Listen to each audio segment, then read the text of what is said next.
মদিনার বনু মাকসুমিয়া গোত্রের এক নারী চুরিতে ধরা পড়ল। চুরি করলে বিচার কি? কিন্তু এই মেয়ে মহিলা হচ্ছে অনেক সম্ভ্রান্ত বংশের মহিলা।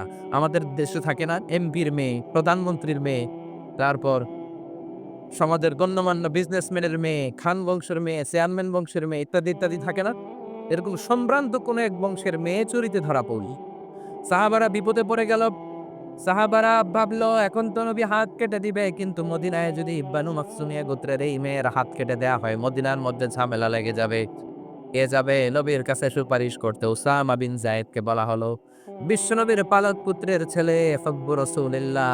সবাই বলে উসামা, তোরে বিশ্বনবী বড্ড ভালোবাসে, তুই যে বল হাতটা যেন এখন না কাটে পরে কাটে, এই মেয়েরে পারলে যেন মাফ করে দেয়। ওসামা যে বলে, নবী সবাই আমারে ধরছে, কেন ধরেছে? আপনি মাফ করে দেন, হাত কাইটেন না, ক্ষমা করে দেন, রয়্যাল মার্সি করেন, ক্ষমা করেন। বিশ্বনবীর চেহারাটা আগুনের গোলার মতো লাল হয়ে গেল। বিশ্বনবী বললেন, ওসামা এত সাহস পেলি কোথায় রে? এটা আমার বানানো আইন না, আইনটা কার? লাউ কানাত ফাতিমাতু বিনতি মুহাম্মাদিন সারাকাত লাকাতা মুহাম্মাদুন ইয়াদাহা। ওই বনু মাখজুমিয়া গোত্রের মেয়ে কেন, আমার কলিজার টুকরা ফাতেমাও যদি চুরিতে ধরা পড়ে, রামদা দিয়ে ফাতেমার ডান হাত কেটে দিতে আমি 1 সেকেন্ডও দেরি করব না। এরকম সমাজ আমরা চাই কি চাই না? এরকম সুন্দর একটা ইনসাফপূর্ণ বাংলাদেশ আমাদের হোক, আমরা চাই কি চাই না? আর জোরে বলেন, চাই কি চাই না? বিশ্বনবীর আচরণগুলো সুন্দর না? শেখার মতো অনেক কিছু আছে না? বিশ্বনবী যখন কথা বলতেন ধীরস্থির ভাবে বলতেন, সুবহানাল্লাহ পড়ে। তাড়াহুড়ো করে কথা বলতেন না। সাহাবারা বলতেন ওনার প্রতিটি শব্দ খুঁজে পাওয়া যেত, বাক্য থেকে আলাদা করা যেত, চুজ করা যেত, পিক করা যেত, প্রতিটি অক্ষর আলাদা বুঝা যেত। গুরুত্বপূর্ণ কথা ৩ বার বলতেন, সুবহানাল্লাহ। কয়বার? আরো জোরে। ৩ বার তিনি গুরুত্বপূর্ণ কথা রিপিট করতেন। ইউকাররিরু সালাসা বার। ৩ বার তিনি গুরুত্বপূর্ণ কথা রিপিট করতেন। বিশ্বনবী একবার তাকওয়া নিয়ে ওয়াজ করতেছিলেন, কি নিয়ে? বিশ্বনবী বলছিলেন, আত্তাকওয়া হাহুনা, আত্তাকওয়া হাহুনা, আত্তাকওয়া হাহুনা। যেহেতু তাকওয়ার ওয়াজ গুরুত্বপূর্ণ ওয়াজ, ৩ বার তিনি বললেন তাকওয়া থাকে এই জায়গায়। তাকওয়া থাকে কোন জায়গায়? তাকওয়া মানে হলো আল্লাহর ভয়। চিল্লায় বলেন, তাকওয়া মানে কার ভয়? আবার বিশ্বনবী পরিচ্ছন্ন থাকতে পছন্দ করতেন। পারফিউম মাখতেন, আতর দিতেন। বিশ্বনবী হাতের তালুর মধ্যে আতর দিতেন, কোথায় দিতেন? আরো জোরে বলেন, আরো জোরে। হাতের তালুর ভিতরে বিষ্ণু ইসা ইসলাম আতর মাখতেন। আতর মাখতে রাজি আছেন তো? এটা বিশ্বনবীর সুন্নাহ, সব নবীদের সুন্নাহ। বিষ্ণু ইসা ইসলাম কোন সফরে গেলে ৬টা জিনিস দিয়ে বানানো একটা কসমেটিক্স এর বক্স নিয়ে ঘুরতেন, সুবহানাল্লাহ পড়ে। কিসের বক্স? আরো জোরে। ৬টা জিনিস থাকতো, জাইতুনের তেল থাকতো, আতর থাকতো, টুথপিক থাকতো, সুরমাদানি থাকতো, চিরুনি থাকতো, মেসোয়াক থাকতো। পড়েন সুবহানাল্লাহ। পুরুষরাও কিন্তু এই প্রসাধন ইউজ করতে পারে। আমরা ভ্যাসলিন মাখতে পারি, আবার লিপস্টিক মাখা যাবে না। কথা কম। আমরা তেল মাখতে পারি, পারফিউম দিতে পারি, কিন্তু আইলাইনার ইউজ করা যাবে না। জোরে কোন ঠিক কিনা? ব্রু প্লাক করা যাবে না, পুরুষদের জন্যও যাবে না, মহিলাদের জন্যও যাবে না। জোরে বলেন ঠিক কিনা?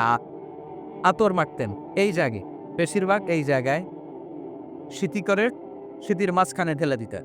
হাতে আতর মাখার কারণ হচ্ছে বিশ্বনবী যার সাথে মুসাফা করতেন তার সাথেই বিশ্বনবীর ব্যবহার করা আতরের গ্রান, সুগন্ধির গ্রান ছড়িয়ে যেত। এখানে দিতেন কেন? বিশ্বনবী নামাজে দাঁড়াতেন সবসময়, নামাজে সেখানেই সেজদা দিতেন। সেজদার জায়গাগুলোতে বিশ্বনবীর আতর মাখা আতরগুলো লেগে লেগে সেজদার জায়গাগুলো আবোধ হয়ে যেত। বিশ্বনবীর সেন্স অফ হিউমর ছিল অনেক ভালো, সেন্স অফ ফান, ফান করে কথা বলা। আমি ২ ঘন্টায় যদি আয়াত বলতাম আর অর্থ বলতাম আপনারা শুনতেন, কিন্তু আমি আমার sense of fun, sense of হিউমরকে কাজে লাগিয়েছি, বা আমরা কাজে লাগাই, ফলে আমরা কথাগুলো বলতে পারি, মানুষ শুনতে চায়। বিশ্বনবীর এই সেন্সটা ছিল ডেঞ্জারাস। চমৎকার মজা করতেন, চমৎকার একটা পরিবেশ তিনি তৈরি করে ফেলতে পারতেন। কোন সুবহানাল্লাহ। এক কালো মহিলাকে দেখে বিশ্বনবী বললেন, লা ইয়াদখুলনাল জান্নাতা সফরা ওয়ালা সাউদা। কোন কালো কুৎসিত স্কিলের চেহারার নারী কখনো জান্নাতে যাবে না। ওই মহিলা কান্না জুড়ে দিল, বলল, নবী আপনি বলেছেন ৪ কাজ করলে ৮টা জান্নাতের দরজা আমাদের জন্য খুলে দেওয়া হবে। আল মারআতু ইযা সাল্লাত খামসাহা সামাত শাহরা তাআত বা'লাহা হাফিজাত ফুরুজাহা। যে নারী নামাজ পড়ে, রোজা রাখে, লজ্জাস্থানের হেফাজত করে, স্বামীর কথা শুনে, এই ৪টা কাজ করলে ওই নারীর জন্য ৮টা জান্নাতের দরজা খুলে দিবে কে? ও নবী, আমি তো ৪টাই করি। আমি জান্নাতে যাব না কেন? কালো হওয়া কি আমার অপরাধ নাকি? কান্না শুরু করে দিল। বিশ্বনবী বললেন, কেঁদো না, কেঁদো না, আমি তো ফান করে বলেছি। আমি ফান করেছি। সুবহানাল্লাহ পড়ে। তুমি যখন জান্নাতে যাবে এরকম কালো থাকবে না, সুন্দরী হয়ে পূর্ণিমার চাঁদের চেয়ে বেশি সুন্দরী। সুবহানাল্লাহ বলেন। একটু আগে যেই মহিলা কান্না করছিল এখন হাসি জুড়ে দিল। সুবহানাল্লাহ। Sense of faith, sense of humour. সাহাবারা খেজুর খেতে বসতেন। বিশ্বনবী খলাফাদেরকে নিয়ে, খলাফার আরবার রাশেদাদেরকে নিয়ে খেজুর খেতে বসেছেন। আরো সাহাবারা এসে বসলেন। বিশ্বনবী খেজুর খান, সাহাবারাও খেজুর খান। সবাই খেজুর খেয়ে খেয়ে বিচিগুলো সামনে রাখে। একটার পর একটা খেজুর খান, একটার পর একটা বিচি সামনে রাখে। বিশ্বনবীর পাশে বসেছেন বিশ্বনবীর মেয়ের জামাই আলী। বিশ্বনবী খেজুর খেয়ে উনার সামনে বিচি রাখে না। সৈয়দনা আলী যেখানে বিচি রাখে তিনিও ওইখানে বিচি রাখে। তার মানে সবার সামনে খেজুরের বিচি আছে, বিশ্বনবীর জায়গাটা সামনে ফাঁকা, কোনো বিচি নাই, কারণ ওনার বিচি উনি কই রাখছে। সৈয়দনা আলী রাদিয়াল্লাহু তাআলা আনহু খেয়ে রাখা বিচিগুলোর সাথে রেখেছে। এবার খাওয়া শেষে বিশ্বনবী মজা করতে শুরু করলেন। বললেন, মানবেন না, আকসারু মুতানাওয়ালান আর রুতাবা। খেজুরের অনেক আরবি আছে, তামার, বালাহ, রুকাব। তখন ওনারা রুকাব খাচ্ছিলেন। বিশ্বনবী বললেন, মানবেন না, আকসারু মুতানাওয়ালান আর রুতাবা। চল একটা কাজ করি, দেখি, গুনে দেখি যে কি পরিমাণ খেজুর পাওয়া হলো, গুনে দেখি চল। গুনা শুরু হলো। এক সাহাবী গুনার দায়িত্ব নিল। একজন বলল, নবী, এই সাহাবী খেয়েছে 15টা, এই সাহাবী 17টা, এই সাহাবী 16টা, কাছাকাছি। বলে, নবী, আপনার মেয়ের জামাই খাইছে 35টা। সর্বনাশ। সবাই হো হো করে হেসে দিল। সৈয়দনা আলী লজ্জা পেলেন। সৈয়দনা আলী বলে, আমার কথা আছে। কি কথা? কয়, সবার সামনে বিচি আছে, নবীর সামনে বিচি নাই কেন? সৈয়দনা আলী বলে, আমরা সবাই খেজুর খেয়েছি, বিচি সামনে রেখেছি। বিশ্বনবী বিচি সামনে রাখে নাই, ভিতরে পাইনা দিছে। খেজুরও ঠুকাইছে, বিচিও ঠুকাইছে। কন সুবহানাল্লাহ। বিশ্বনবী খেজুরের সাথে বিচিও খেয়ে ফেলেছে। সুবহানাল্লাহ পড়ে। জামাই শ্বশুর, কি সুন্দর জামাই, কি সুন্দর শ্বশুর। বিশ্বনবীর আচরণ থেকে আমাদের জন্য শিক্ষা নেয়ার অনেক কিছু আছে না নাই? এত গুণ থাকার পরও বিশ্বনবী নিজেকে ছোট করতেন। মোনাজাতে বলতেন, আল্লাহুম্মা ইন্নী আবদুক ওয়াবনু আবদিক ওয়াবনু আমাতিক। আল্লাহ, আমি আপনার গোলাম, গোলামের ঘরের গোলাম, বান্দির ঘরের গোলাম। শ্রেষ্ঠ নবী, স্বর্ণবীর নবী, সাইয়্যিদু ওয়ালদি আদম। শত কোটি মানুষ পৃথিবীতে যারা আসবে সবার নেতা। তার নবুয়তের কোনো বাউন্ডারি নাই। গোটা দুনিয়াটাই, গোটা মহাবিশ্বটাই নবুয়তের বাউন্ডারি। আল্লাহু আকবার। এত শ্রেষ্ঠ লোক হয়ে দোয়া করার সময় বলতেন, আল্লাহুম্মা ইন্নী আবদুক। আমি আপনার রাসূল বলতেন না, আমি আপনার হাবিব এটা বলতেন না, আমি আপনার প্রিয়তম বলতেন না, বলতেন, আল্লাহ, আমি আপনার গোলাম। আমি আপনার কি? আরো জোরে কন। আমরাও সবাই কার গোলাম? এই গোলাম থাকলেই রহমত আসবে সমাজে। জোরে কন, ঠিক কিনা? সবাই গোলাম, সবাই খাদেম, কিন্তু সবাই আমরা খালি নেতা হইতে চাই। আমার সমাজ, আমার এলাকা, আমার সব আমি খামু। আছে না নাই? বিশ্বনবী বলতেন, আল্লাহ, আমি গোলাম। শুধু আমি না, আমার বাপও গোলাম। আমার বাবা আব্দুল্লাহ আপনার গোলাম, আমার দাদা আব্দুল মুত্তালিব আপনার গোলাম, দাদার বার হিসা হাশেম আপনার গোলাম, তার বাবা আব্দে মানাফ আপনার গোলাম, তার বাবা কিলাব আপনার গোলাম। সব গোলাম, আমরা গোলাম বংশে। কত বিনয়! The most humble personality in the world. পৃথিবীর সবচেয়ে বিনয়ী মানুষ ছিলেন। দোয়াতে বলতেন, আল্লাহুম্মা জাআলনি সাবুরা। আল্লাহ আমারে ধৈর্য দেন। আল্লাহুম্মা জাআলনি শাকুরা। আল্লাহ আমারে শুকরিয়া করার তৌফিক দেন। আল্লাহুম্মা জাআলনি ফি আইনি সাগীরা। আমার চোখে আমারে ছোট বানায়া দেন। ওয়া ফি আ'য়ুনিন নাসি কাবীরা। মানুষের চোখে আমারে বড় বানায়া দেন। পড়ে না আমি। এজন্য বিনয়ী থাকতে রাজি আছেন তো? অহংকার প্রকাশ করব না তো আমরা। অহংকার শুধুমাত্র কেবলমাত্র একজনের, তিনি কে? বিশ্বনবীর এই আচরণগুলো আমাদের আচরণের মধ্যে সেট করার দরকার আছে না নাই? সবাই রাজি? শেষ কথা বলি। বিশ্বনবীর বুদ্ধিভিত্তিক কি কি গুণাবলী ছিল? ১ number, he was a very good mediator. বিশ্বনবী চমৎকার মধ্যস্থতা করতে পারতেন। ঝগড়া লাগলে মিলাই দিতে পারতেন। সুবহানাল্লাহ। এই মিডিয়েটরের কোয়ালিটি অনেকের মধ্যে নাই। আমরা মিলাই দিতে চাই না, আমরা লাগাই দেই, আছে না নাই? ২ গ্রামে মারামারি, আমরা যে আরো বেশি করে লাগায়া দেই। আগুন লেগে গেলে পানি দিয়ে নিভানো দরকার, আমরা তেল ঢেলে দেই, আছে না নাই? চাচাবাতি যায় কিলাকিলি, দূর থেকে কই লাগুক, আরো লাগুক, আর একটু খেলা জমুক, এরকম ডাকাইত, আছে না নাই? খেলা জমতে দিবেন নাকি থামায়া দিবেন? মারামারি করতে দেয়া যাবে না, পারতে দেয়া যাবে না, মিলিয়ে দিতে হবে, ঠিক কি না? বিশ্বনবী মিলিয়ে দিতেন। স্বামী স্ত্রীর ঝগড়া শুনলে মিলিয়ে দিতেন। বন্ধু বন্ধু ঝগড়া মিলিয়ে দিতেন। এলাকায় ঝগড়া মিলিয়ে দিতেন। মক্কা থেকে মদিনায় যে ১২০ বছরের ঝগড়া ১ সপ্তাহে বন্ধ করে দিয়েছে। চিৎকার করে পড়েন আল্লাহু আকবার। বিশ্বনবী চমৎকার রেশনাল ছিলেন। Rational, logical. যেটা মানুষের জন্য লজিক্যাল ওইটাকে সাপোর্ট করতে। মন গড়া কিছু করতে চাইতেন না। সুবহানাল্লাহ পড়েন।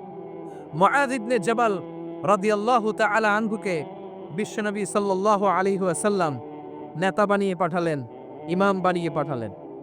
এক মসজিদের ইমাম। নিয়োগ দিছে কে? সভাপতি না সেক্রেটারি? কে? বিশ্বনবী। ইমামতির নিয়োগ দিয়েছে কে? আবার কয় আল্লাহ। বিশ্বনবী। মুআয ইবনে জাবাল উনি মাগরিবের নামাজে লম্বা লম্বা সূরা পড়তে শুরু করলেন। আর ওই এলাকার সাহাবীরা ছিল কৃষক সাহাবী, খেজুর বাগানে কাজ করত। কথা শুনতেছেন? আর ২ মিনিট কথা বলবো। মনোযোগ আছে তো? মনোযোগ আছে? কৃষক সাহাবী তারা। এক সাহাবী মাগরিবের নামাজে মসজিদে যেয়ে দেখে মুআয ইবনে জাবাল সূরা বাকারা দিয়ে নামাজ শুরু করছে। কোরআনের সবচাইতে ছোট্ট সূরা। হ্যাঁ? বড়? কত বড়? আয়াত কয়টা? ২৮৮ তো না তো আবার। হ্যাঁ? কয়টা? ২৮৬ আয়াত। আল্লাহু আকবার। নামাজে দাঁড়ালেন, বাকারা দিয়ে শুরু। ঘন্টার পর ঘন্টা যায়, এশার নামাজ শেষ হয় না। এশার নামাজে গেলেন, বিশাল লম্বা সূরা দিয়ে শুরু নামাজ, আর পড়তে পারে না। ওই সাহাবী নামাজ করতে না পেরে নামাজ রেখে দিয়ে বারান্দায় নিজেই নামাজ পড়ে ফেললেন। বিশ্বনবীর কাছে যেয়ে বিচার দিলেন, ইয়া রাসূলুল্লাহ, ইয়া হাবিবাল্লাহ, কেমন ইমাম আপনি পাঠালেন? মাগরিবের নামাজে, এশার নামাজে এত লম্বা লম্বা সূরা দিয়ে নামাজ শুরু করে, আমরা কৃষক সাহাবী, আমরা তো এতক্ষণ দাঁড়িয়ে থাকতে পারি না। নিজের নামাজ নিজে পড়ে বিচার দিতে আসছি। বিশ্বনবী বললেন, মুআজকে ডেকে আনো। সাইয়েদনা মুআয ইবনে জাবাল বিশ্বনবীর কাছে এসে দাঁড়ালেন। বিশ্বনবী রেগে গেলেন। অন্যায় দেখলে বিশ্বনবীর চেহারাটাকে আগুনের মতো লাল করে দিত কে? বিশ্বনবী বললেন, আফাত্তানুন আনতা ইয়া মুআয? ও মুআয, তোমার কি ফিতনা বাজানোর জন্য পাঠাইছিলাম? তুমি কি ফিতনাবাজ? সমাজে তুমি কি ফিতনা ছড়াতে এসেছো? তোমাকে তো পাঠিয়েছি ঐক্য প্রতিষ্ঠার জন্য। চিৎকার করে বলেন ঠিক কিনা? যখন ইমামতি করবা ছোট সূরা নিবা, এমন স্ট্যান্ডার্ডের এমন মাপের সূরা নিবা যাতে তোমারও কষ্ট না হয়, মুসল্লিরও কষ্ট না হয়। আর যখন সুন্নত নামাজ শুরু করবা, তাহাজ্জুদ শুরু করবা, যত লম্বা পারো পড়ো, কবুল করে নিবে কে? এজন্য রেশনালিটি, লজিক্যাল অ্যাটিটিউডের দরকার আছে না নাই? মিডিয়েটরের কোয়ালিটি থাকার দরকার আছে না নাই? বিশ্বনবী সব সময় সংঘবদ্ধ জীবন যাপন করতে পছন্দ করতেন। বিশ্বনবী বলতেন, ইযা খারাজা মিনকুম সালাসা ফালিউআমিরু আহাদাকুম। ৩ জনে যদি কোনো সফরে বেরো, ৩ জনের মধ্যে থেকে একজনকে আমির বানিয়ে নিবা। বিশ্বনবী কি রহমতের নবী, কি সফট হার্টেড, কি কোমল হৃদয়ের, কি খুশমেজাজওয়ালা। যিনি মুসাফা করতেন, ওই লোক না চাললে নবীও ছাড়ে না। আল্লাহু আকবার। এজন্য আল্লাহ বললেন, নবী সবার জন্য রহমত। ছোট্ট বাচ্চাকে আপনি আদর করেন, বাচ্চা পেলে মাথার মধ্যে হাত বুলিয়ে দেন, স্ত্রীদের সাথে খুনসুটি করেন, সাহাবাদের সাথেও খেলাধুলা করেন। সবার জন্য আপনি রহমত। ছোট্ট ছোট্ট বাচ্চা পেলে বিশ্বনবী খেলাধুলা করতেন।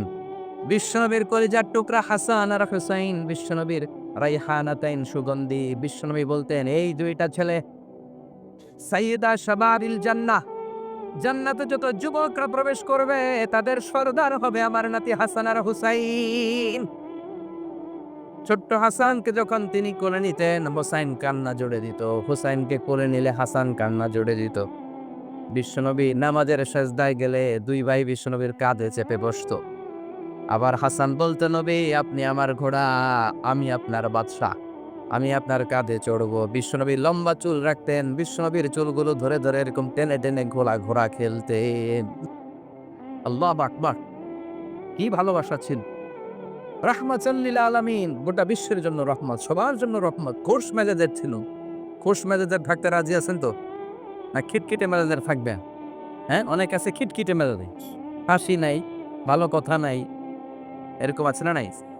বিশ্বনবী ছিলেন খোশ মেজাজের, রাহমাতাল লিল আলামিন, গোটা বিশ্বের জন্য রহমত। আবার আল্লাহ বললেন, ও নবী আপনার চরিত্রটাকে আমি সর্বোচ্চ স্ট্যান্ডার্ড দিয়েছি, ওয়া ইন্নাকা লাআলা খুলুকিন আযীম, verily indeed you are on a very good standard of character, verily indeed you are on a very standard of good character, সুন্দর আচরণ, সুন্দর বিহেভিয়ার, কন্ডাক্ট সিস্টেম, ম্যানার আর অ্যাটিটিউড যত সুন্দর হতে পারে সবচেয়ে সুন্দর আচরণের করে আমি আপনাকে তৈরি করেছি। চিৎকার করে বলেন আল্লাহু আকবার। এজন্য আল্লাহ বললেন, গোলাম এই কোমলমতি নবী, এই খোশ মেজাজি নবী, এই চমৎকার আচরণওয়ালা নবী যা নিয়ে এসেছে সেটাকে আঁকড়ে ধরবা। এই নবী যেটা থেকে বারণ করেছে সেটা থেকে দূরে থাকবা। কার কথা? وما آتاكم الرسول فخذوه وما نهاكم عنه فانتهوا. Whatever he say, take it, grasp it, cling with it, and whatever he forbid, be abstained from it. যা করতে বলেছেন ওইটাতেই বরকত আছে না নাই? যেটা থেকেই বারণ করেছেন, নিষেধ করেছেন, ওইটার মধ্যে ক্ষতি আছে না নাই? সুবহানাল্লাহ, কি চরিত্র আল্লাহ দিয়েছেন! তার চরিত্রটাই ছিল কোরআনের চরিত্র, কানা খুলুকুহু আল কোরআন। আবার উম্মে সালামা বলতেন, বিশ্বনবী যখন হেঁটে যেত, বিশ্বনবী সাহাবীদের সাথে যখন হাঁটতেন, কান্নাল কোরআন ইয়ামশি আলাইহি, ইনদামা ইয়ামশি আলাল আরদি কান্নাল কোরআন ইয়ামশি আলাল আরদ। বিশ্বনবী যখন সাহাবাদের সাথে রাস্তা দিয়ে ভূমির উপর দিয়ে কখনো হেঁটে যেত, মনে হতো জীবন্ত কোরআনটা রাস্তার উপর দিয়ে হেঁটে হেঁটে যাচ্ছে। পড়েন সুবহানাল্লাহ। খুলুকুহু আল কোরআন, কানা খুলুকুহু, his character was the character of Quran, কোরআনের চরিত্র। পুরো 30 পারায় থিওরিটিক্যালি যা বলা আছে বিশ্বনবীর চরিত্রে, বিশ্বনবীর আচরণে, প্র্যাকটিক্যালি সেটা করে দেখানো আছে। আল্লাহু আকবার। এজন্য এ নবী এমন নবী, গোটা বিশ্বের জন্য রহমত, গোটা বিশ্বের জন্য মডেল। এই নবীকে বাদ দিয়ে মুমিনদের কোনো কাজ চলতে পারে না। কেননা এ নবী এমন নবী, যে নবী হ্যাঁ বললে শরীয়তের সবকিছু হালাল হয়ে যায়, যে নবী না বললে সব হারাম হয়ে যায়। সুবহানাল্লাহ পড়েছে। বিশ্ব নবী যদি বলে হ্যাঁ, yes you can do it, এটা হালাল করবে কে? বিশ্ব নবী যদি বলেন no you can't do it, করা যাবে না, হারাম করছে কে? তাহলে কি নবী? ইয়েস কইছে তো হালাল, বলছেন নো তো হারাম। তার মানে হ্যাঁ বললে হালাল হয়, না বললে হারাম হয়। আঙ্গুল তুললে চাঁদ 2 ভাগ হয়ে খান খান হয়ে যায়। আর পা যদি জমিন থেকে একটু উপরে ওঠায়, আল্লাহর আরশে মেরাজে চলে যায়। এজন্য এ নবীকে বাদ দিয়ে ইসলাম বোঝা যায় না, এ নবীরে বাদ দিয়ে কোরআন বোঝা যায় না। আর এই নবীরে যারা গালি দেয়, ওই বেয়াদব গুলারও ছেড়ে দেয়া যায় না। ঠিক কিনা? এই বেয়াদব গুলারে ছেড়ে দেওয়া যাবে? এই বিষয়ে আমরা সবাই এক, ঠিক কিনা? তাবলীগ, জামাত ইসলাম, হেফাজতে ইসলাম, কওমি, আলিয়া কোনো কথা নাই। বিশ্বনবীর বিরুদ্ধে কথা বলবে, ওর 14 গোষ্ঠী উদ্ধার করে ছাড়া হবে। কোন ঠিক কিনা?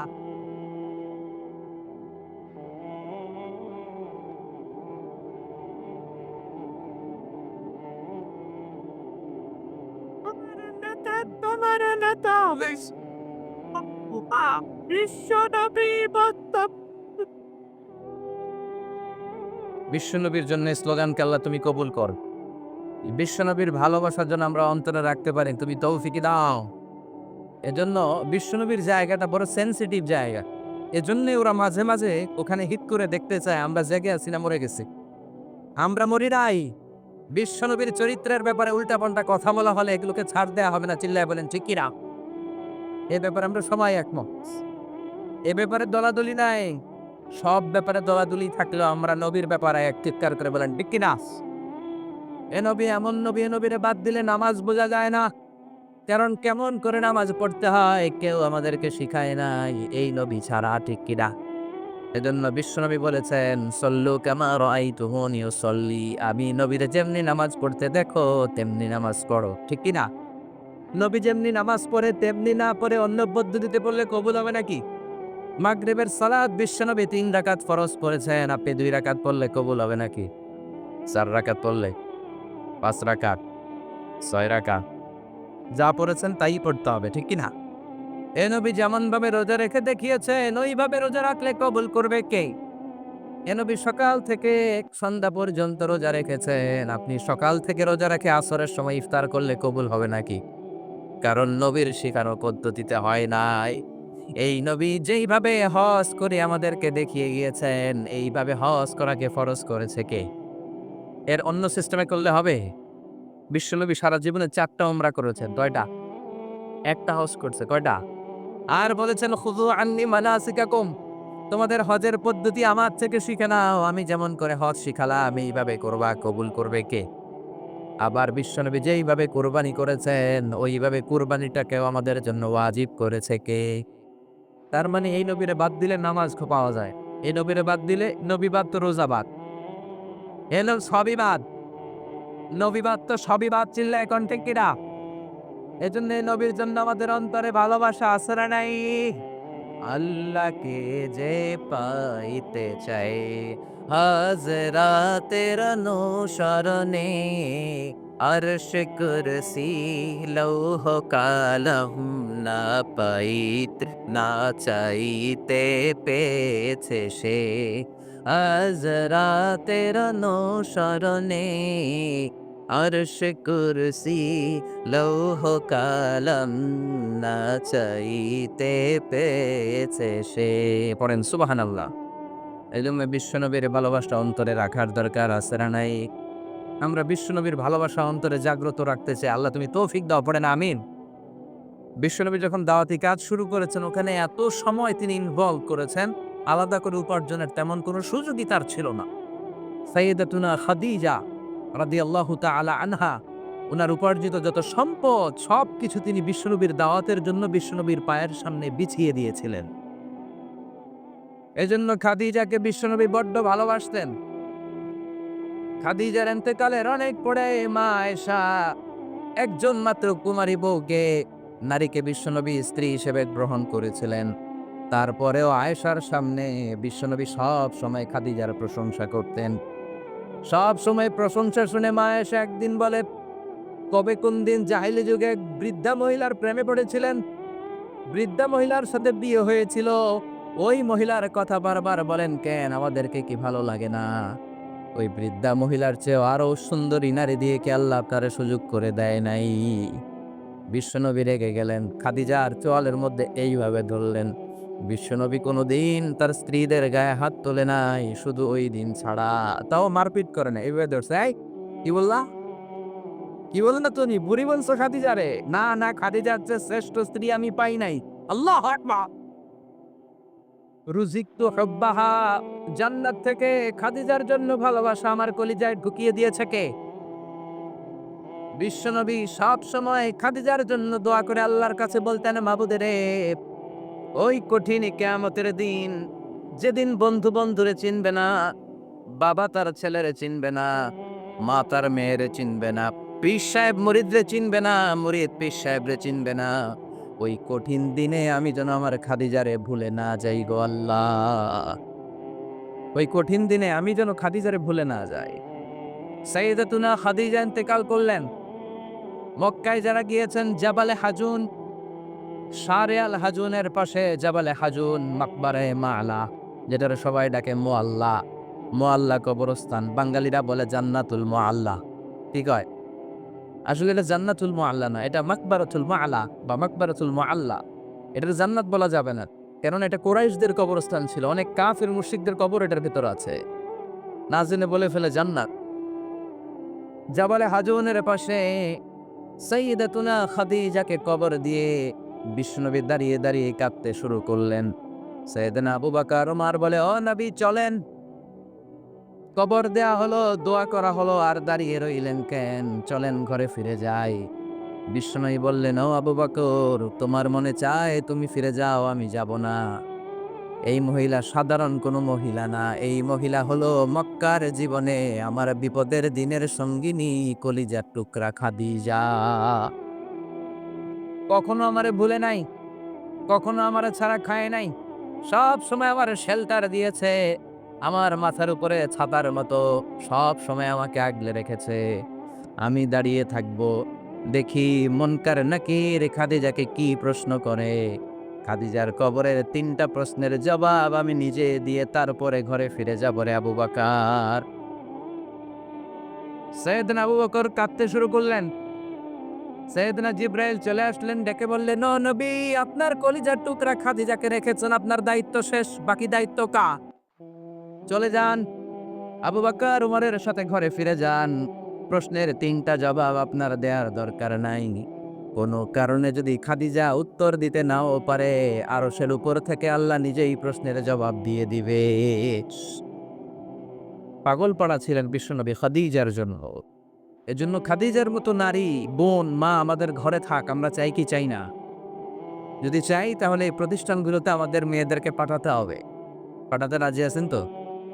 মায়েরা, বোনেরা, ইসলাম আপনাদেরকে উপার্জনের অধিকার দিয়েছে। আপনাদের মডেল খাদিজাতুল কুবরা তাহেরা, তিনি নিজে উপার্জন করেছেন। She was A business magnate, very famous business magnate in Mecca city. Mecca শহরের সবচাইতে সম্ভ্রান্ত বড় ব্যবসায়ী ছিলেন তিনি। এমনকি বিয়ের আগে বিশ্বনবী সাল্লাল্লাহু আলাইহি ওয়াসাল্লাম নিজে ওনার কর্মচারী হয়ে, ওনার স্টাফ হয়ে, ওনার কোম্পানির স্টাফ হয়ে জব করেছেন। সুবহানাল্লাহ পড়বেন না? তার মানে ইসলাম নারীকে এবাদতের অধিকার দিয়েছে, ইসলাম নারীকে উপার্জনের অধিকার দিয়েছে, ইসলাম নারীকে ভালোবাসা, ভালো আচরণ পাওয়ার অধিকার দিয়েছে। সুবহানাল্লাহ। ইসলাম বাবাকে বলেছে মেয়ের সাথে ভালো আচরণ করো, স্বামীকে বলেছে ভালো আচরণ করো, ভাইকে বলেছে ভালো আচরণ করো, তাদেরকে ভালো আচরণ পাওয়ার অধিকার দিয়েছে কে? ওয়াশিরুহুন্না বিল মা'রুফ, ভালো আচরণ করো। বাবাকে বলেছে ভালো আচরণ করো, জান্নাতকে গ্যারান্টি দিয়ে দিবে কে? স্বামীকে বলেছে ভালো আচরণ করো, স্ত্রী তোমার জন্য জান্নাত হয়ে যাবে। ভাইকে বলেছে ভালো আচরণ করো, জান্নাতের দরজা খুলে দিবে কে? তাহলে ইসলাম নারীকে দিয়েছে ইবাদতের অধিকার, ইসলাম নারীকে দিয়েছে উপার্জনের অধিকার, দিয়েছে জ্ঞানার্জনের অধিকার, আবার দিয়েছে বাবার সম্পদে উত্তরাধিকারের অধিকার। চিৎকার করে বলেন ঠিক কিনা? ইউসিকুমুল্লাহু ফি আওলাদিকুম লিয-যাকারি মিসলু হাযযিল উনসায়াইন। আল্লাহ ভার্ডিক্ট জারি করে দিলেন, খবরদার, সম্পদের যখন বন্টন হবে, দুনিয়ার প্রতিটি বাবাকে আল্লাহ বললেন, ও দুনিয়ার বাবারা খবরদার, তোমাদের ছেলেদেরকে যতটুকু সম্পদ বুঝিয়ে দিবা তার অর্ধেক তোমার মেয়েদের হাতে পৌঁছে দিতে হবে। ঠিক কি না? ছেলে থেকে যদি 2 লাখ টাকা দেয়, মেয়েকে কয় লাখ? ছেলেকে 2টা ফ্ল্যাট দিলে মেয়েকে, কথা বুঝতে পেরেছেন? এরকম দেন তো আপনারা, না দোয়া করে দেন? কয় মা তোর বাইরে সব দিলাম, তোর লিগে দোয়া করে দিলাম। আছে না নাই? এরকম ডাকাইতে এলাকায় নাই? হ্যাঁ, এখানেও আছে। খবরদার, খবরদার। অনেক মা আছে, ছেলের পাতে দেয় মুরগির রান, মায়ের পাতে দেয় মুরগির ঠ্যাং। আছে না নাই? দেখবেন ওই মা বাবার শেষ জীবন ছেলের বাড়িতে কাটে না, মেয়ের বাড়িতে কাটে। আছে না নাই? The nature has its own return. প্রকৃতির একটা নিজের রিটার্ন আছে, এটা রিটার্ন করবে। আপনি যা করেছেন, আপনি এখন বৌমা, শাশুড়ির ভাল লাগে না, আর আপনি যেই বৌমা পাবেন, সর্বনাশ, শয়তান দিকেও বেশকি মারবে। ঠিক কি না? আপনি যদি শাশুড়ির সাথে ভালো আচরণ করেন, শাশুড়িকে মায়ের মতো মনে করেন, আপনার ছেলের বউটা হবে সোনার টুকরা। আপনারে আদর করবে, সোহাগ করবে, যত্ন করবে, নিজের মায়ের মতো বুকে আগলে রাখবে। Because the nature has its own return. প্রকৃতির একটা খেলা আছে, আল্লাহ তো খেলেই, প্রকৃতিরও একটা খেলা আছে, টিট ফর ট্যাট। আপনি যেমনটি করবেন ঠিক তেমনটি পাবেন। ঠিক কিনা? এজন্য নারীদেরকে যেন আমরা অধিকার থেকে বঞ্চিত না করি।